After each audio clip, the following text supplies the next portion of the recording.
He was 18 years old when he inherited a ruin on a frozen lake, and what he discovered there would change not just his future, but the entire story of his past. If you've ever felt like you were given nothing but a broken-down version of a life, I need you to stick with me. Hit subscribe, because this is a place for stories like that. This is my story. The silence in Carol's house was a specific kind of silence. It wasn't peaceful. It was the sterile, humming quiet of expensive appliances and thick carpets designed to swallow sound, to swallow life. For the 2 years since my father's funeral, that silence had been my constant companion, a roommate who never paid rent but took up all the space. On the morning of my 18th birthday, it felt louder than ever, pressing in on me from all sides. I sat at the polished granite island in the kitchen, a single, unlit candle stuck in a grocery store muffin in front of me. Carol wouldn't allow a real cake. Too many crumbs. She slid a cardboard box across the island. It was a banker's box, sealed with yellowing tape, my father's familiar, blocky handwriting scrawled across the top. Leo. Happy birthday, Leo, she said, her voice as smooth and cold as the countertop. She didn't look at me. She was busy wiping away an invisible smudge with a microfiber cloth. As you know, today you're legally an adult. The arrangements your father made for your care under my roof are now concluded. Arrangements. That's what she called the last 2 years of my life. An arrangement. Like I was a piece of furniture she'd been storing. I looked at the box. It wasn't a gift. It was a severance package. Inside, I knew, were the fragments of my father she deemed unimportant enough to keep. Old paperbacks, a few faded photographs, his favorite worn-out flannel shirt that probably still smelled like him, like sawdust and coffee. Then she placed a thick manila envelope on top of the box. It was heavy, official. This is for you too, she said. Your inheritance. Histoire de hair. My father had been a carpenter, a good one, but he'd had a string of bad luck before he died. A workshop fire, a few clients who never paid. Carol had made it very clear, over and over, that he'd left nothing but debts. Debts she had so graciously handled. Her version of the story was that she'd saved me from poverty, taken me in out of the goodness of her heart. Hearing her say the word inheritance felt like a trick. What is it? I asked. My voice was rough. I hadn't used it yet today. It's the deed, she said, finally turning to look at me, a thin, triumphant smile on her face. To his family's old property up north. The ice house, she said the words ice house like she was saying the dumpster or the swamp. It's been abandoned for 50 years. The taxes are past due, the roof is probably gone, and it's miles from anything. It's worthless, but it's yours. Your father was very specific in his will. He wanted you to have it, her smile widened. Now you have a place of your own. The cruelty of it was breathtaking. It wasn't just an eviction, it was a performance. She was kicking me out and dressing it up as my father's last wish. She was giving me a pile of rotting wood and calling it a home. I felt a hot surge of anger, but it was quickly swamped by the familiar, cold tide of helplessness that had defined my life in this house. Arguing with Carol was like punching water. You just got tired. You have until 5 o'clock this evening to gather your things, she continued, turning back to her cleaning. A taxi will be here to take you to the bus station. I've paid for your ticket. A ticket to where? To Northwood. It's the closest town to your property. After that, you're on your own. You're an adult now, Leo. It's time you learned to be responsible for yourself. The box felt heavy in my arms as I carried it up to my room. My room. It had never felt like mine. The walls were a neutral beige she'd chosen. The furniture was a matching set she'd ordered from a catalog. There were no posters, no pictures, nothing of me on the walls. It was a guest room a guest had overstayed in for 2 years.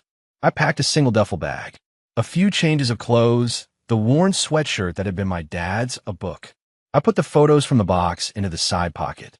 Then I sat on the edge of the perfectly made bed and opened the manila envelope. Inside was a tangle of legal documents. A deed, thick with the strange, dense language of property law. A property tax bill, stamped in red. Final notice. And a single, folded piece of paper. It was a letter, but not from my father. It was from his lawyer, a man named Mr. Davies, dated a week after my father's death. It was addressed to me. Leo, it began, per your father's instructions, I am holding this letter for you until your 18th birthday. He created a separate set of final instructions with me, apart from main what your stepmother has executed. He was a meticulous man. Please call me at your earliest convenience. There are matters we need to discuss concerning the Northwood property. Do not sign anything or make any decisions until we have spoken. Your father, above all else, wanted you to be safe. A strange flicker of something, not quite hope, but something like it, stirred in my chest. A meticulous man. Carol had always painted him as a dreamer, a failure, someone who couldn't manage his own affairs. But meticulous was the right word. I remembered watching him in his workshop, the way he measured a piece of wood 3 times before making a single cut, the way his tools were always cleaned and hung in their precise places. He wasn't chaotic. He was careful. I folded the letter and put it in my pocket. The taxi was due in an hour. I looked around the beige room at the life that had never been mine and felt a sudden, sharp sense of clarity. Carol thought she was sending me into exile. She thought she was handing me a burden, a final testament to my father's failure. But maybe, just maybe, he had handed me a key. The bus ride was a long, slow journey from one world to another. The manicured suburbs of the city bled into strip malls, then into flat, open farmland that eventually gave way to rolling hills and thick forests. The further north we went, the more the trees changed, the evergreens becoming denser, taller, standing like sentinels against the pale autumn sky. I watched the world go by through the grimy window, the rhythmic hum of the engine a constant drone. For the first time in 2 years, I was truly alone. Not the curated, supervised loneliness of Carol's house, but a vast, untethered solitude. It was terrifying. It was also the first time I had felt a breath of freedom. I thought about my dad. I tried to conjure his face, his voice, but the memories were getting fuzzy, worn smooth by grief. I remembered his hands best, calloused and strong, always smelling faintly of cedar. He could build anything. A bookshelf, a dining table, a whole house. He tried to teach me, but I was clumsy, impatient. Patience, Leo, he'd say, his voice calm. Measure twice, cut once. It's not just about the wood. It's about the respect you show it. Carol had sold all his tools. She said they were a painful reminder. I think she just wanted the money. What kind of man leaves his only son a worthless, collapsing building? The question echoed in my mind with the rhythm of the bus. Was Carol right? Was this his final, tragic mistake? Or was Mr. Davies right? Was he a meticulous man whose plan I just couldn't see yet? The letter in my pocket felt like a tangible weight, a single point of certainty in a sea of unknowns. Do not sign anything. The bus pulled into Northwood just as the sun was setting, casting long, deep shadows across the single main street. It wasn't so much a town as a collection of buildings huddled together for warmth against the encroaching wilderness. A general store with a flickering neon sign, a diner with condensation on the windows, a gas station, and a few houses with smoke curling from their chimneys. The air was different here. It was cold, sharp, and clean, smelling of pine needles and damp earth. It felt ancient. The bus driver opened the door with a pneumatic hiss. "End of the line, kid," he said not unkindly. I stepped out, my duffel bag in one hand, the banker's box in the other. The bus pulled away, its red taillights disappearing around a bend, leaving me in an almost absolute silence. There was no one on the street. It was as if the whole town had drawn its breath and was holding it, waiting. For what, I didn't know. I felt impossibly small, a tiny, insignificant figure under a vast, star-filled sky. My property, my so-called inheritance, was, according to the map on my phone, another 4 miles down a side road that branched off from the edge of town. There were no more buses. No taxis. I started walking. The road out of town quickly turned from pavement to gravel. The woods pressed in on both sides, the trees a dark, impenetrable wall. The moon was bright enough to see by, painting the road in shades of silver and gray. The only sounds were the crunch of my footsteps on the gravel and the distant call of a loon from a lake I couldn't see. The box was awkward and heavy, its cardboard edges digging into my fingers. After a mile, my arms ached. I set the box down and sat on it, my breath clouding in the cold air. This was it. This was the start of my adult life. Stranded on a dirt road in the middle of nowhere, with a box of memories and a deed to a ruin. A wave of despair washed over me, so intense it was almost nauseating. Carol had won. She had successfully erased me from her life and dumped me in a place where I would surely fail. I pulled out my phone. The battery was at 15%. There was one bar of service. I thought about calling Mr. Davies, but what would I say? I'm here. I'm lost. I am scared. It felt too pathetic. Instead, I pulled up the map again. A small blue dot pulsed on a lonely road next to a patch of blue labeled Blackwood Lake.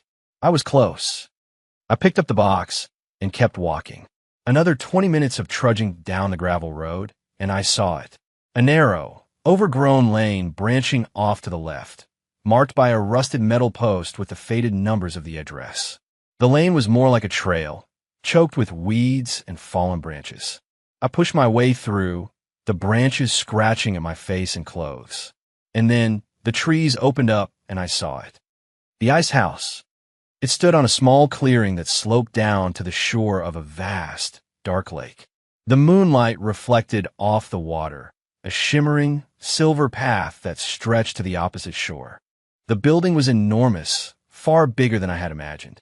It was a giant, windowless cube of weathered gray wood, its roof sagging in the middle like the spine of an old beast. It wasn't just a shed, it was a fortress. It was built of thick, heavy timbers, and despite the decay, it radiated a sense of immense solidity. It wasn't beautiful, not in a conventional way, but it was imposing. It had a kind of grim, stubborn dignity. A single, heavy door was set into the front wall, secured with a massive, rusted padlock. The key Carol had thrown into the envelope was old and iron. I slid it into the lock. It resisted, grinding with rust and disuse. I put my shoulder into it, turning with all my weight, and with a deep, groaning crack, the lock gave way. The door swung inward on protesting hinges, opening into a vast, cathedral-like darkness. The air that poured out was ancient. It was a cold that felt like it had been trapped for a century, a pure, elemental cold mixed with the dry, sweet smell of sawdust and old wood. I fumbled for my phone, turning on the flashlight. The beam cut a narrow path through the darkness, revealing a space that was breathtaking in its scale. The ceiling was 3 stories high, crisscrossed with a complex web of massive wooden beams. The floor was covered in a thick blanket of sawdust, perfectly preserved in the cold, dry air. In the center of the room, the ghostly shapes of old machinery stood silent. Conveyor belts, pulleys, and giant iron tongs, all coated in a thick layer of dust. The walls were incredibly thick, maybe 2 or 3 feet, packed with sawdust for insulation. This place was built to hold the cold, to fight the sun, to preserve winter in the heart of summer. I walked deeper inside, my footsteps muffled by the sawdust. It was like stepping into a tomb or a time capsule. I ran my hand along one of the massive support beams. The wood was smooth, worn by time. My father's grandfather had built this place. He and his brothers had harvested ice from the lake in the winter, cutting it into huge blocks with saws and hauling it into this building to be stored and sold through the summer. It was a forgotten industry, a forgotten way of life. And my father had left it to me. I found a small, partitioned-off room in one corner. The office. It had a single, dusty window looking out over the lake. Inside was a simple wooden desk, a chair, and a row of empty filing cabinets. Everything was coated in the same fine layer of dust. It looked like someone had just walked out 50 years ago and never come back. I sat down in the chair, the wood groaning under my weight. I was exhausted, cold, and overwhelmed. I put my head in my hands. What was I supposed to do with this place? It was a museum of failure, a monument to a dead industry. But then my light caught something. On the wall behind the desk, one of the wooden planks looked different. It was a slightly lighter shade, and the nail heads weren't as rusted as the others. It was subtle. You would never notice it if you weren't looking. I remembered my dad, building a secret compartment in my closet for my treasures when I was a kid. He loved things like that. A good secret needs to be hidden in plain sight. Leo, he told me. My heart started to beat a little faster. I went over to the wall and pushed on the plank. Nothing. I tried to pry it with my fingers, but it was set tight. I looked around the office. In a corner, I found a rusty old pry bar. Using it, I wedged the tip into the seam and gently leveraged it. The board creaked, then popped loose. Behind it was a hollow space. And inside that space was a dark green metal box, the kind soldiers use for ammunition. It was heavy. I lifted it out and set on the desk, my hands trembling slightly. On the top, painted in careful white letters, was my name. Lau. I spent the rest of the night in the cold, dusty office, huddled in my dad's old sweatshirt for warmth. The box sat on the desk in front of me, a silent, heavy presence. It had a simple latch, not a lock. It was waiting for me, but I was afraid to open it, afraid of what I would find and what I wouldn't. What if it was just more of the same? More evidence of failure? More sadness? What if it was just empty? The first light of dawn began to filter through the grimy office window, a pale gray light that slowly illuminated the dust motes dancing in the air.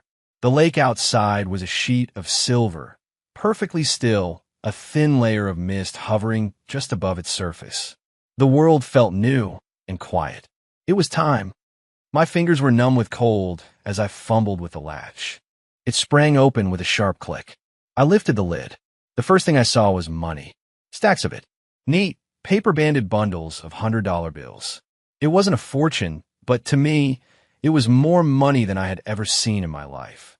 Maybe $20,000. Enough to run away, to start over somewhere else, somewhere warm.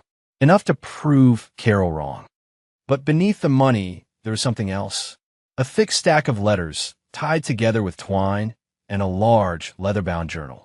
And under that, a collection of documents, blueprints, geological surveys, and copies of legal correspondence between my father and a company called Lionsgate Development. I picked up the stack of letters. The top one was in my father's handwriting. Leo, read these in order.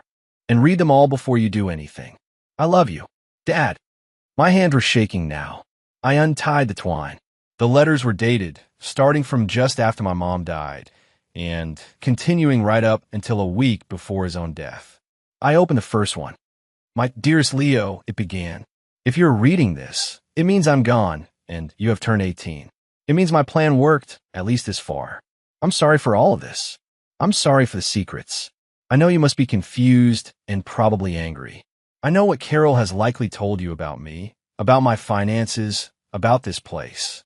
I need you to listen to my side of the story now. I read for hours. The sun climbed higher in the sky, melting the mist off the lake, but I didn't notice. The world outside the ice house dissolved. There was only the rustle of the paper and my father's voice, speaking to me from across the years. The letters told a story I had never known, a story that dismantled every lie Carol had ever told me. He hadn't been a failure. He had been a fighter. After my mom passed, he decided to move us out of the city, to come back here, to the place he'd loved as a boy. He wanted to fix up the old ice house, not as a business, but as a home. A fortress, he called it, a place where we could be safe. But just as he was starting, Lionsgate Development came calling. They were buying up all the land around Blackwood Lake for a luxury golf resort and gated community. They made him an offer. He refused. They made a bigger one. He refused again. This land, he explained in his letters, was special. His grandfather had chosen this spot for a reason. The geological survey he'd included in the box showed it. The property sat on top of a massive deposit of lithium-rich spodumene, a mineral that was becoming incredibly valuable for batteries. The developers knew it. They weren't interested in the lakefront views. They were interested in the rock underneath. My great-grandfather had bought the mineral rights along with the land 100 years ago, a detail the developers had hoped my father would overlook. He hadn't. That's when the bad luck started. A zoning dispute filed by an anonymous neighbor. A sudden, inexplicable tax audit. Then the fire at his workshop in the city, which the fire marshal had ruled as faulty wiring, but which my dad was convinced was arson. It was a campaign of attrition designed to bleed him dry, to make him so desperate he would have no choice but to sell. And Carol was part of it.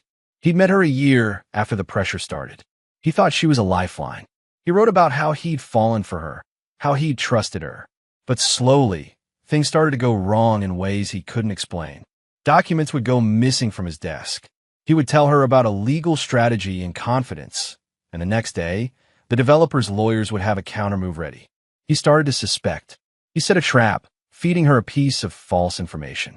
It got back to Lionsgate within a day. She was working for them.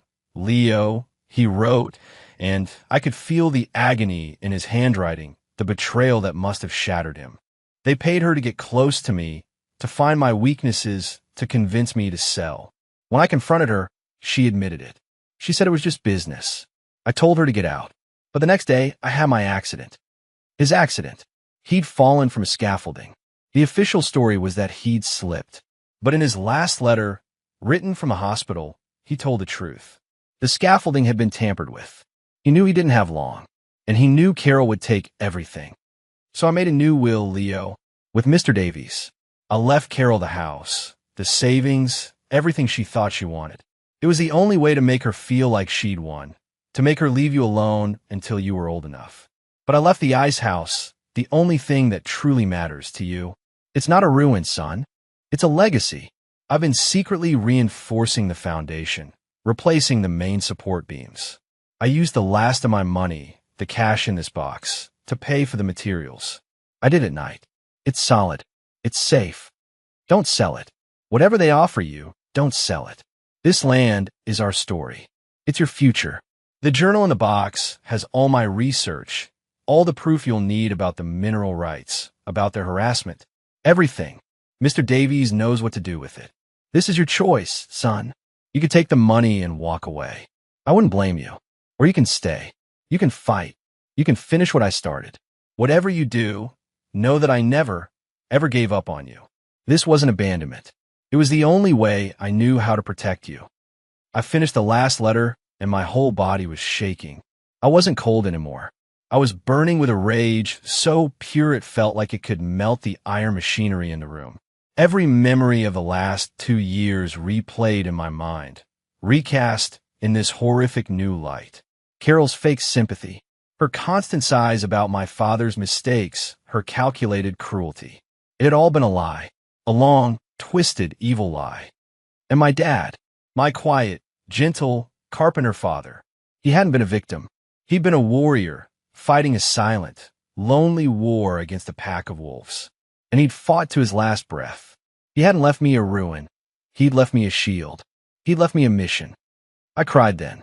For the first time since his funeral, I let myself truly cry. I cried for the father I had lost, and for the hero I had never known.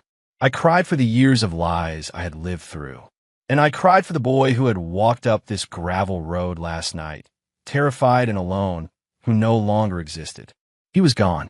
Something new, something harder and more determined, was taking his place.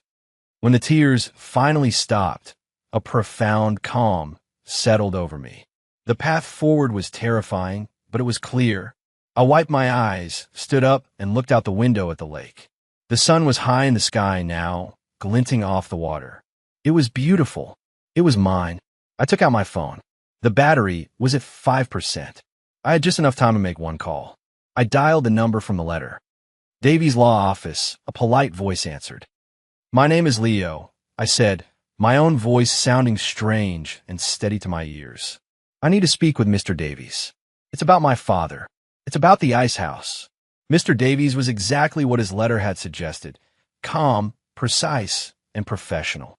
His voice over the phone was dry, but there was an undercurrent of warmth to it, of a deep, abiding loyalty. "Leo," he said, and I could hear the relief in his tone. "I've been expecting your call. I'm so sorry for what you've been through. Your father was a good man. A very good man." "I know," I said, looking around the dusty office. "I'm at the property now. I found the box." There was a pause on the other end of the line. "Good," he said, the word carrying a weight of significance. "That's very good. Then you understand the situation." "I think so," I said. "I read the letters. All of them." "Then you know what's at stake," he said. Listen to me, Leo. Lionsgate Development has been waiting for you to turn 18. They believe that with your father gone, you'll be an easy target. They will approach you. They will offer you what seems like a lot of money to a young man with nothing. They will try to intimidate you. They will tell you this property is a tax burden, a worthless relic. Do not, under any circumstances, engage with them directly. You call me. Understand? Understand. Your father did most of the work for us, Mr. Davies continued, his voice picking up energy. The journal you have contains a meticulous record of every threat, every act of sabotage, every illegal pressure tactic they used. It's a roadmap to their entire conspiracy. With that, and the geological surveys, we don't just have a defensive position.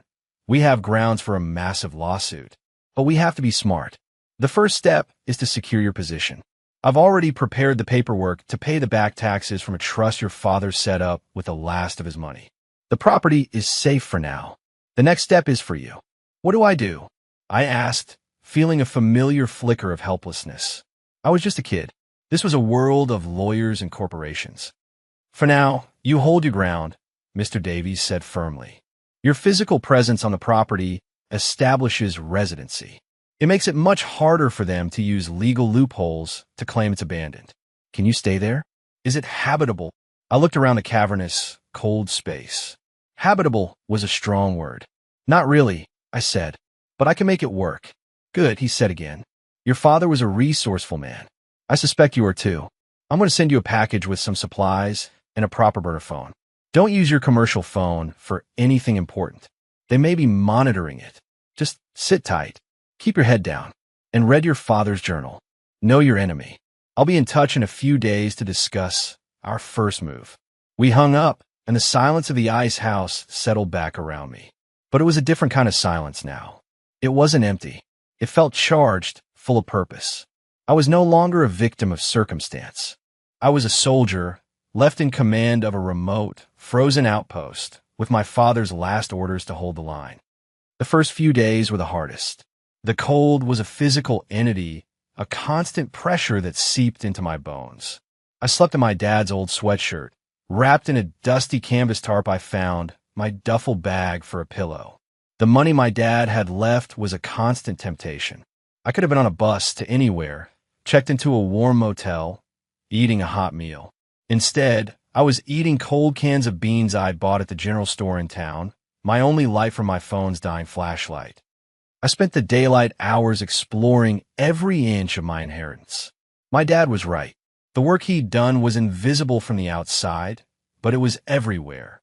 New joists sistered against old ones in the ceiling. The main support columns, which looked like ancient, weathered wood, were actually reinforced with steel rods he drilled and set inside them. The foundation, down by the lake, had been patched and sealed with new concrete. He had poured his final months of life and every last dollar into making this place strong enough to stand, strong enough to shelter me. On the third day, a car pulled up. Not a fancy car, but a late-model sedan that looked profoundly out of place on the overgrown lane. A man in a suit got out. He was slick, with a smile that didn't reach his eyes. He walked right up to the front door of the ice house, as if he owned the place. "Leo," he called out, "my name is Mark Trask.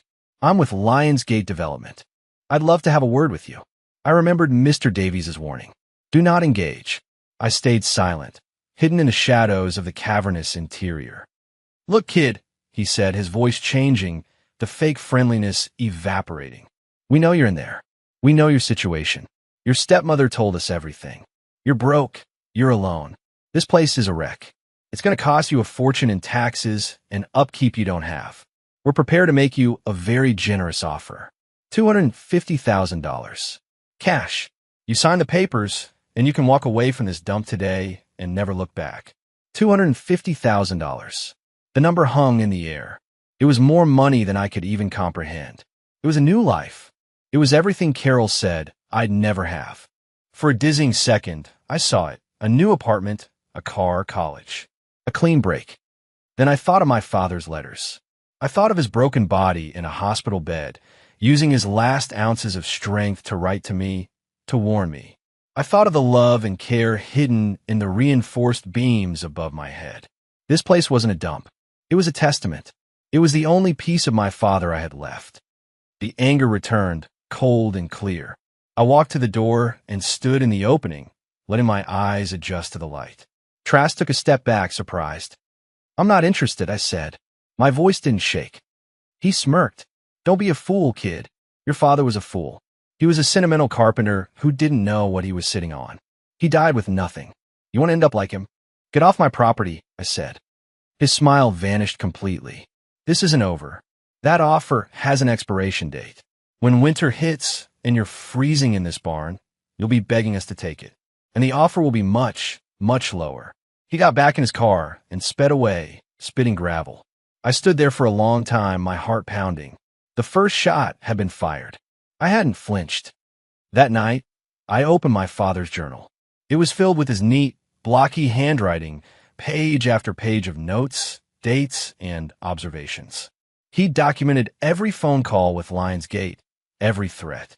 He'd photographed the tire tracks of the truck that had delivered the faulty materials to his workshop just before the fire.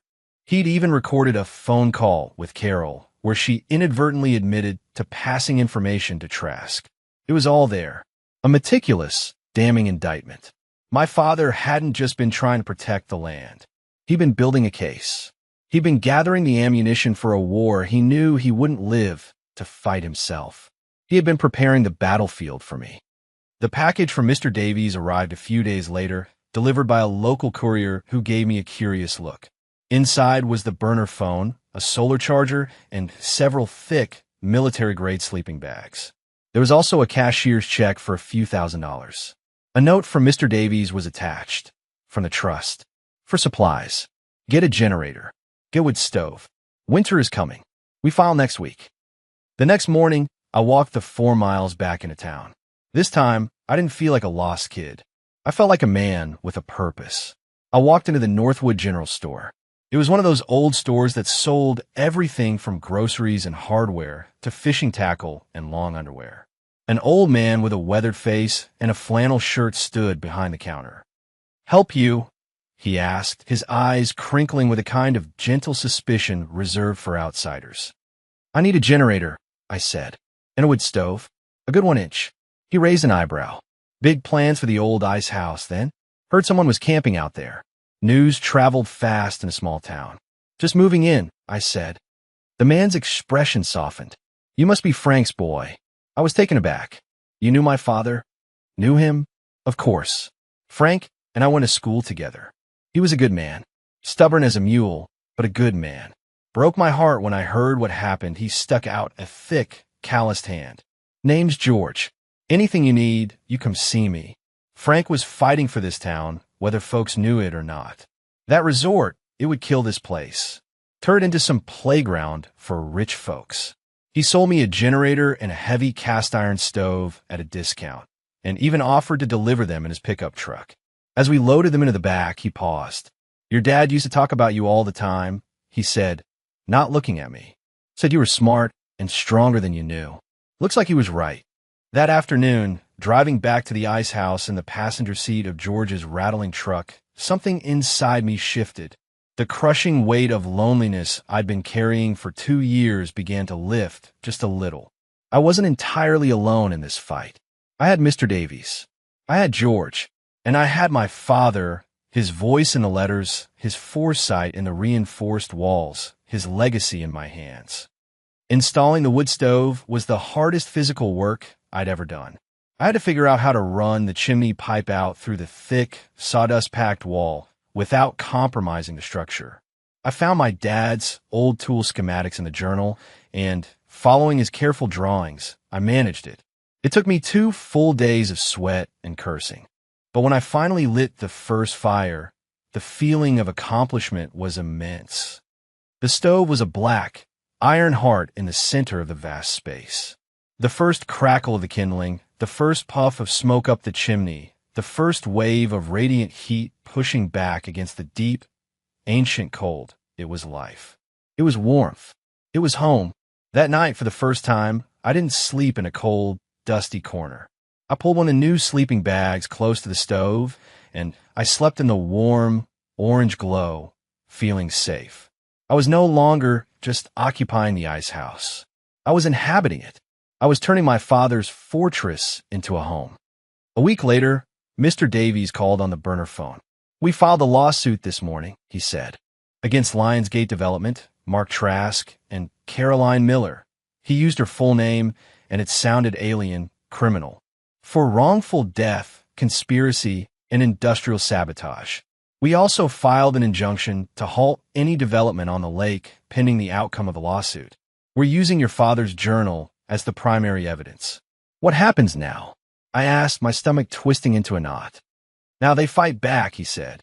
"It will get ugly. They will try to discredit your father. They will try to discredit you. They will try to paint you as a greedy, opportunistic kid. You have to be ready for that. Stay on the property. Stay quiet. And trust the process. Your father gave us the truth. The truth is a powerful weapon." The first snowfall came a few days after that. I woke up one morning to a world transformed.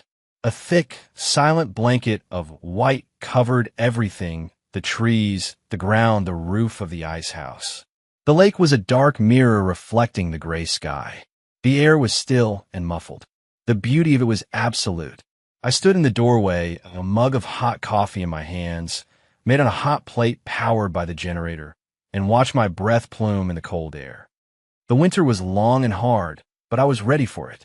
I learned the rhythms of the land, the way the snow piled up, the way the ice on the lake groaned and cracked in the deep cold. I spent my days reinforcing the work my father had started, using the money he'd left me to buy lumber and supplies from George. I learned how to patch the roof. I learned how to wire a simple electrical circuit. I found a new kind of peace in the hard, physical labor, in the simple, honest fatigue at the end of the day. My hands, once soft, grew callous like my father's. The legal battle raged on, far away in a city courtroom. Mr. Davies would call with updates. Lionsgate's lawyers filed motion after motion to have the case dismissed. They accused my father of being an unstable, paranoid man.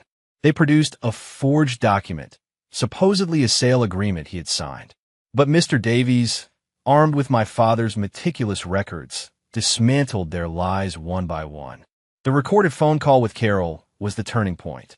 When it was played in a pre-trial hearing, their entire defense began to crumble. Carol, I learned, had been arrested. She faced charges of perjury and conspiracy.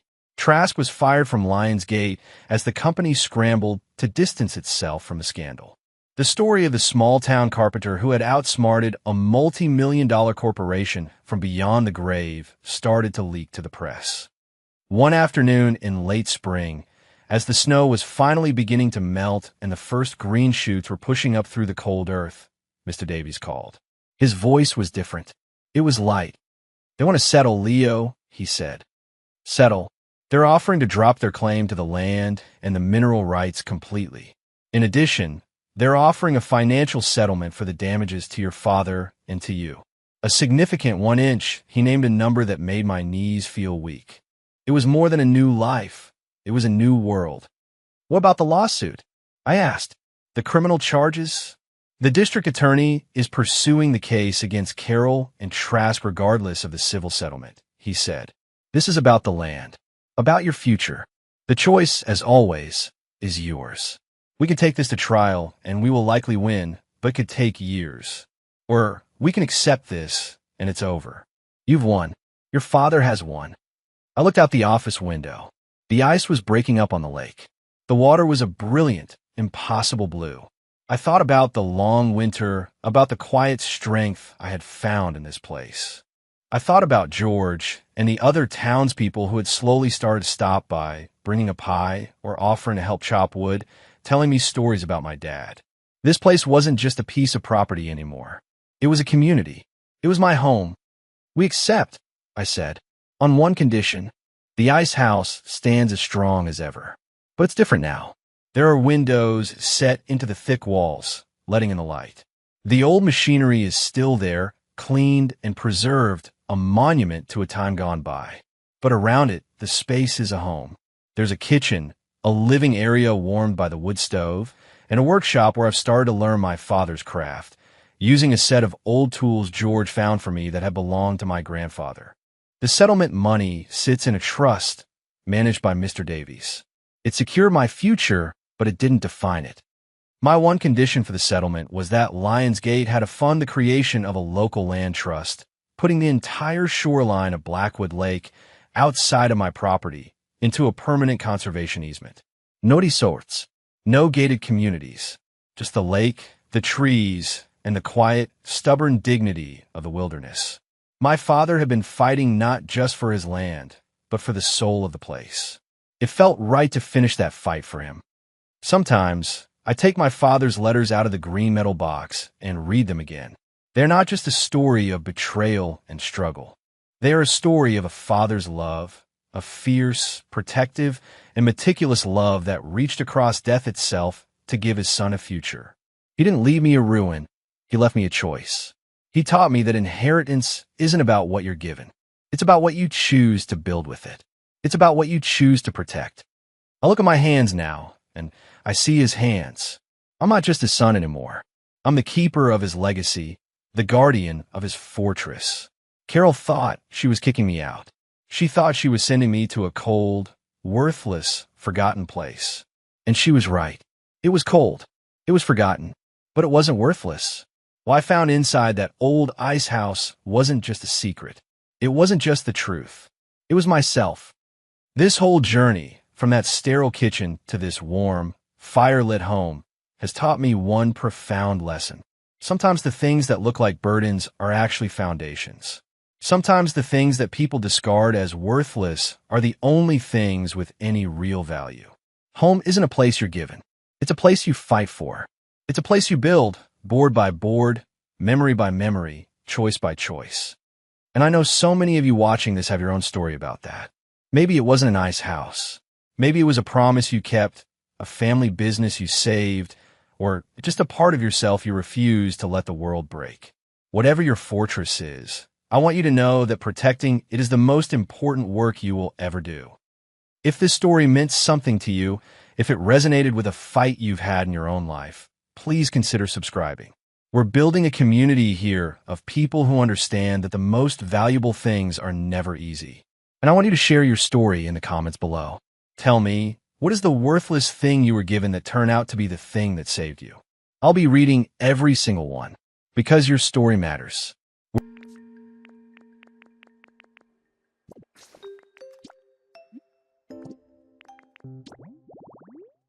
What's the next EV habitat? So, blue beverage, electrifying potatoes. I'm guessing this. Okay, it's Vaporeon, Jolteon. Is this Espeon? Flareon. Glaceon is the chili shaved ice. Okay. Pretty good day. How has yours been? It was pretty good too. I have to get a Pokemon housemate. Oh, okay. Get different flowers in bloom. Power machines with electricity. Build lots of stuff.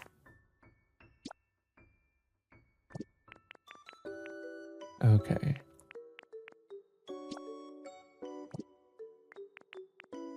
Interesting. Also, hey, Emma. Good to see you.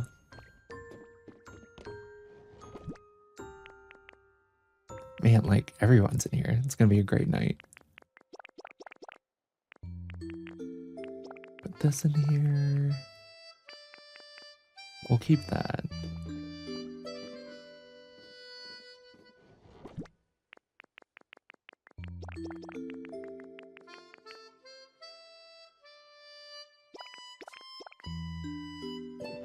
Put some lumber over here. Oh, we missed you too, Emma. How have you been? Did I put the colors in here? Yeah, I did. Maybe, actually, we just got that big chest. Maybe I'll put that in here.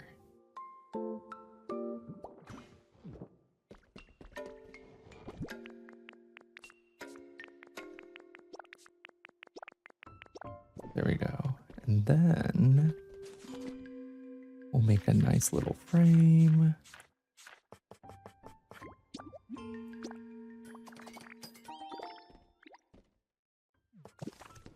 Okay.